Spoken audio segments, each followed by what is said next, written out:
First contact and conflict. The vast darkness of space stretched before Captain Maya Chen as she guided the UES Pathfinder toward the coordinates where intelligence indicated the heart of Vexari territory began.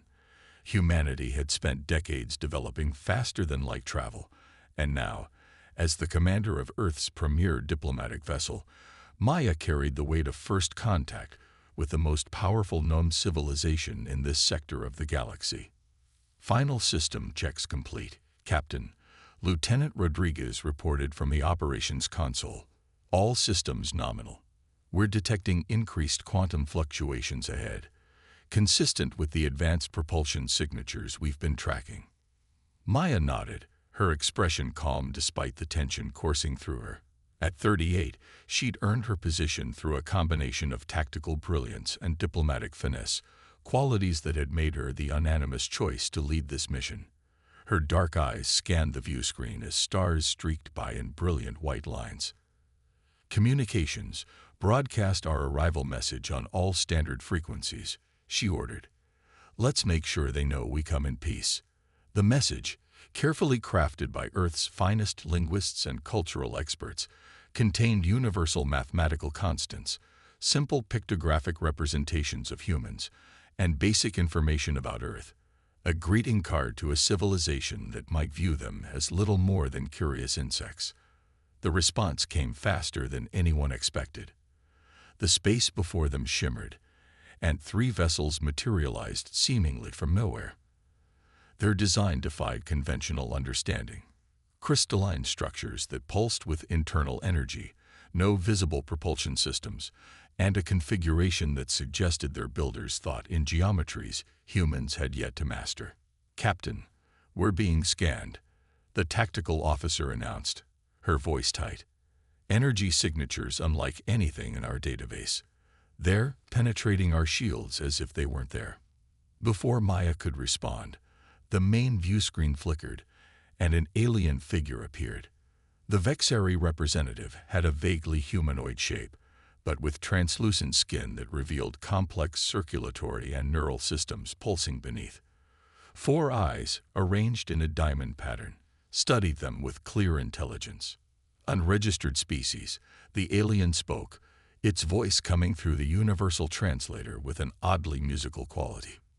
You have entered the domain of the eternal Vexari hegemony. Identify your purpose and submit your species classification for our records.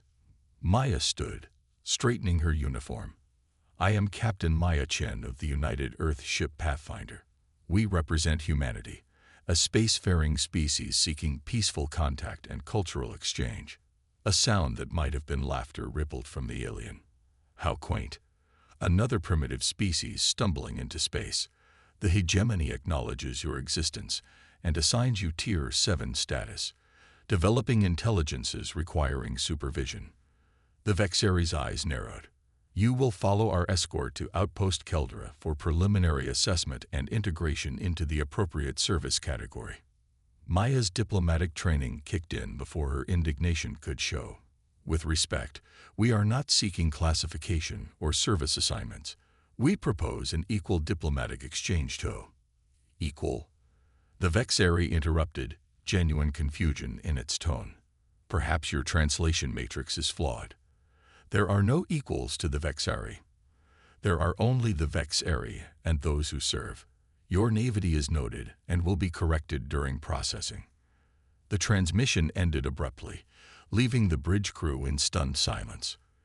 They can't be serious, Rodriguez muttered. Maya's jaw tightened. Oh, I think they're deadly serious, Lieutenant.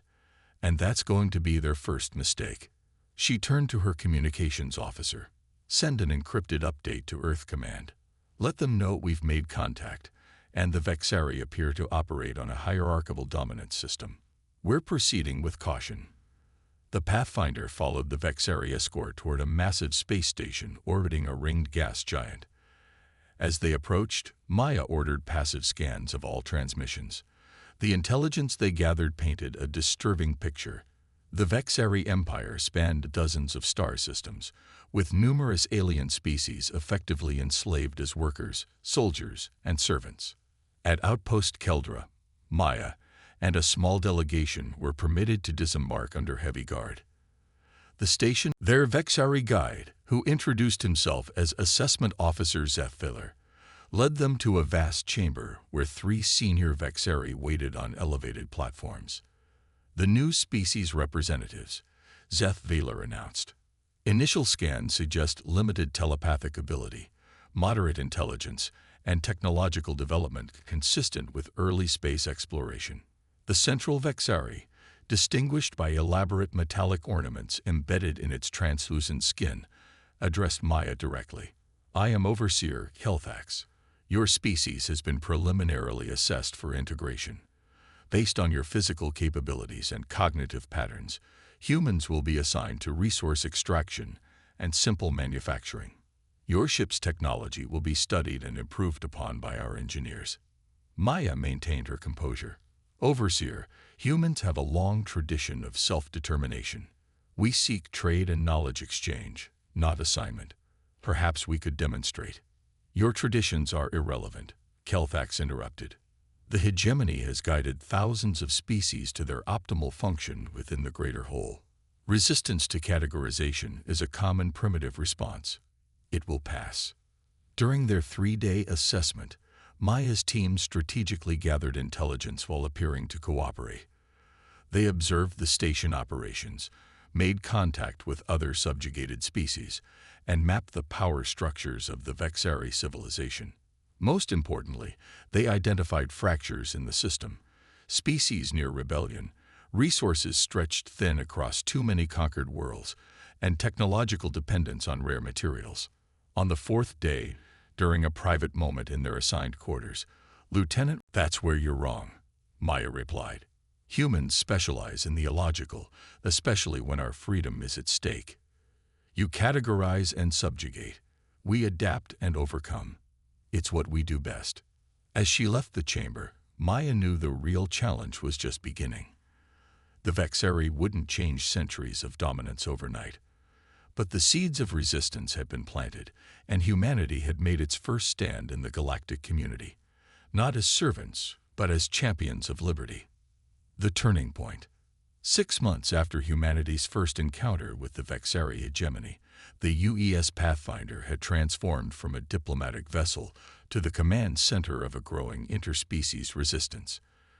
Captain Maya Chen stood before a holographic display, showing the status of operations across 12 star systems, each representing a crack in the Vexari's previously unquestioned authority. "The Morvith mining facility in the Caldera system has successfully disrupted shipments for the 3rd consecutive cycle," reported Commander Shikra, now serving as the Tellurian representative to what they called the Liberty Coalition. "Vexari response times are increasing. Their resources are stretching thin." Maya nodded, studying the strategic map. Earth had committed additional ships to the effort, but their approach wasn't primarily military.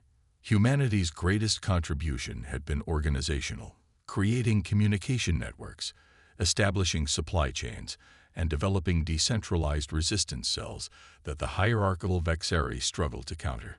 Their entire system relies on absolute control and information superiority, Maya explained during a coalition leadership meeting. "They've never needed to innovate beyond their current technology because no one has challenged them for centuries. That's why our strategy isn't about matching their firepower. It's about being unpredictable." The unpredictability came in many forms. The coalition developed quantum-encrypted communication channels that Vexari surveillance couldn't penetrate. The Aqualians introduced subtle contaminants into fuel production that caused propulsion systems to fail at random intervals. The Kentari, experts in biomechanics, created viruses that specifically targeted the Vexari neural interfaces without harming other species. Most devastating was the psychological warfare. For a species that based its entire identity on superiority and control, the growing chaos was profoundly unsettling. Vexari commanders began to show signs of stress, making tactical errors, overcommitting resources to minor threats, punishing subordinates for failures that weren't their fault. They're experiencing something they've never had to deal with before, Maya told her senior staff. Uncertainty. The Vexari response was predictable but ineffective. They dispatched a massive battle group to Earth, expecting to intimidate humanity into compliance. Instead, they found an empty system. Earth had evacuated its orbital facilities and deployed its fleet in small mobile units throughout contested space. The Vexari warships, designed for overwhelming force rather than extended operations, found themselves hunting shadows. Meanwhile, rebellion spread like wildfire. On Keldron IV, an agricultural world, the insectoid Jerva stopped producing the specialized nutrients the Vexari required. On Space Station Nexus 9, maintenance workers from 3 different species coordinated a systems shutdown that trapped Vexari administrators in their quarters for days. "This is unprecedented," declared Supreme Overseer Vexthul during an emergency conclave that Coalition intelligence managed to infiltrate. No species has ever coordinated resistance across multiple sectors. Their strategies defy categorization. "The humans are the catalyst," responded Science Director Mevril. "Our initial assessment of their capabilities was incomplete. They lack our technological advancement, but possess unusual adaptability. They form alliances with species that have nothing in common. They improvise solutions our predictive models cannot anticipate. They must be eliminated," Vexthul decided. "Deploy the Sundering Fleet to their homeworld. We will make an example of them." The Sundering Fleet, the hegemony's ultimate weapon of planetary subjugation, began mobilizing from the Vexari core worlds. Coalition intelligence detected the movement immediately, but instead of panicking, Maya saw opportunity. "They're committing almost 40% of their naval power to a single operation," she noted during an emergency council meeting.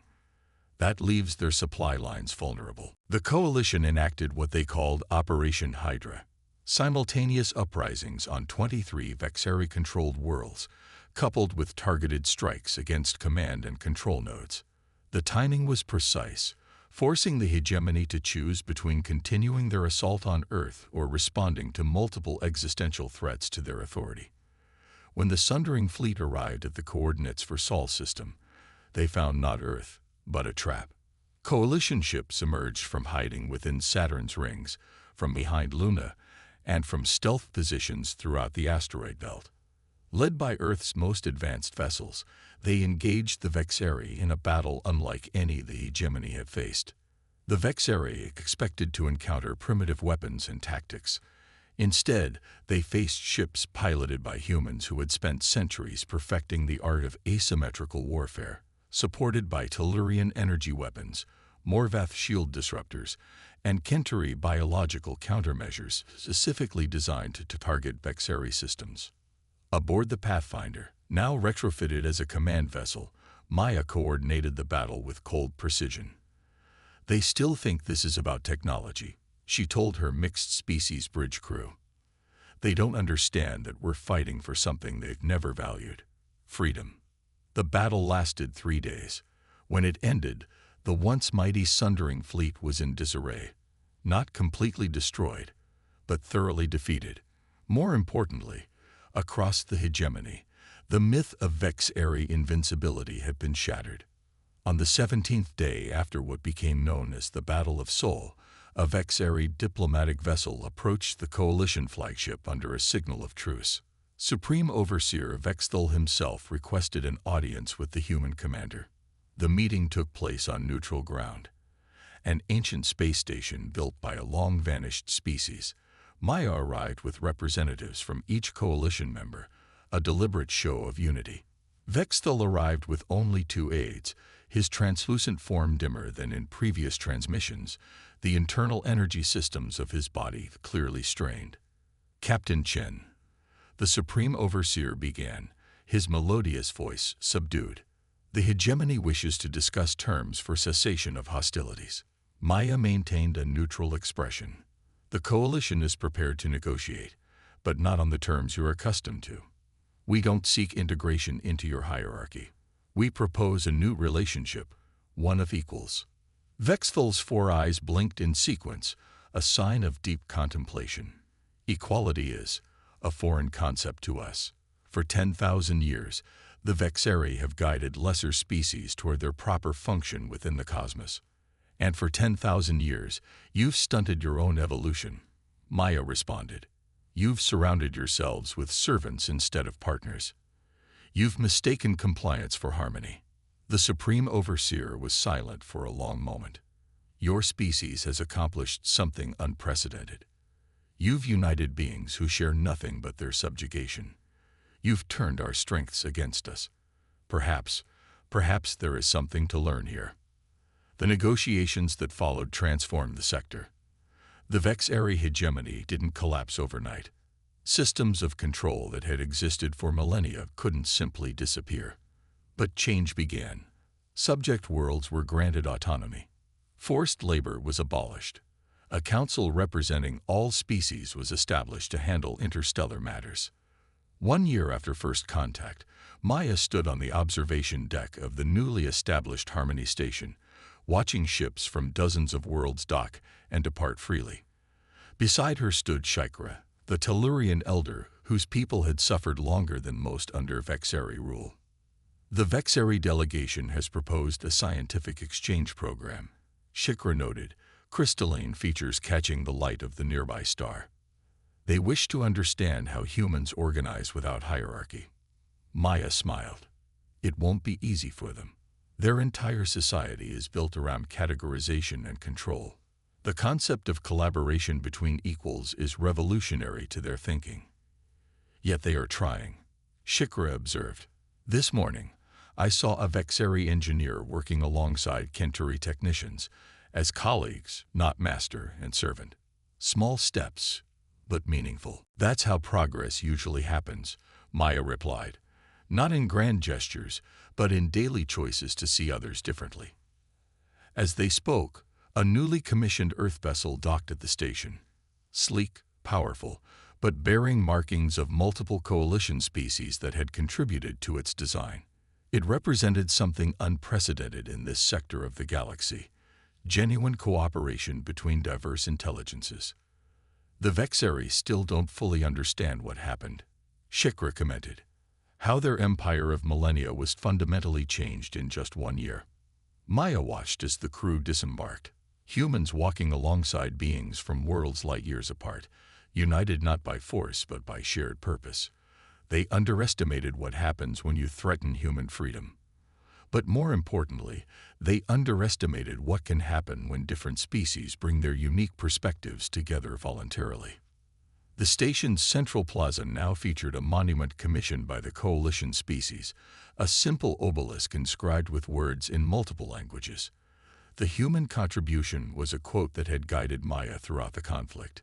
The arc of the universe is long, but it bends toward liberty. As former Vexeri subjects embraced their newfound autonomy, and the hegemony itself began the painful process of reimagining its place in the cosmos, that arc was becoming visible to all. Humanity hadn't just defended itself against an arrogant empire. It had introduced a revolutionary idea to the stars. That diversity could be a source of strength rather than a hierarchy of worth. And that, Maya reflected as she watched the bustling activity of the station, was humanity's greatest contribution to the galaxy.